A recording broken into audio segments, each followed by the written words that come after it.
ഈ ഭൂമിക്ക് ചേരാത്തതായതുകൊണ്ടും ഭൂമിയിൽ ജീവിക്കണം എന്നുള്ളതുകൊണ്ടും തമ്പുരാൻ ഇങ്ങനെ ചേർത്ത് പിടിച്ചപ്പോൾ കൂടെ നടക്കുക.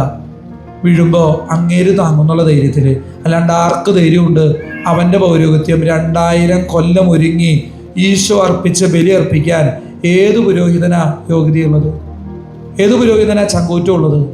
ആർക്കതിന് മാത്രം ധൈര്യത്തോടെ അവിടേക്ക് കയറി വരാൻ പറ്റണത്? ആർക്കുമില്ല.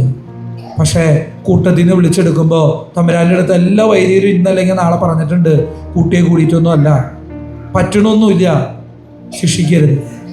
നീ കൈ ഉയർത്തി ആശീർവദിക്കാൻ പറയുമ്പോൾ ഭയമുണ്ട്. കാരണം എന്തെന്നാ? എന്തിൻ്റെ അടിസ്ഥാനത്തിലാണ് നിനക്ക് പകരം കൈ ഉയർത്തണേ? നിന്റെ ഉടുപ്പിട്ട് ഈ ഭൂമിയിൽ ജീവിക്കുമ്പോൾ ലോകം എതിർക്കുന്നതിന് കാരണം എന്താണെന്നറിയോ? അവനെ മറ്റുള്ളവര് ക്രിസ്തുവിനെ പുരോഹിതനിൽ കാണുന്നത് കൊണ്ടാണ്. അത് ഒഴിവാക്കണം. അച്ഛന്മാരെന്തിനാ? പള്ളി എന്തിനാ? കൂതാശി എന്തിനാ? നമുക്ക് വട്ടം കൂടി ഒരു ഹാളിൽ ഇരുന്നിട്ട് ബ്രെഡും മുറിച്ച് വീഞ്ഞേ മുക്കി തിന്നിട്ട് പണ്ട് ഈശോ അങ്ങനെ ചെയ്തൊന്നും പറഞ്ഞ് ബൈബിളിൽ കിട്ടിയതൊക്കെ വായിച്ച് തോന്നിയതും പാടി സ്തോത്രവും പാടി ഹാലയിലെയും പറഞ്ഞ് ദശാംശം കൊടുത്ത് പോയാൽ പോരെ? എന്തിനും ഇങ്ങനെ പള്ളി കുർബാനയൊക്കെ?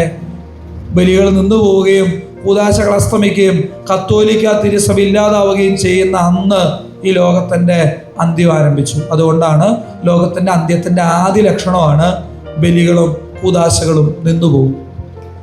പിന്നെ ലോകത്ത് വേറെ ഒന്നുമില്ല, പരിപാടി അവസ്ഥ. അതുകൊണ്ട് ആദ്യം ചെയ്യേണ്ടത് വൈദികരെ തകർക്കണം.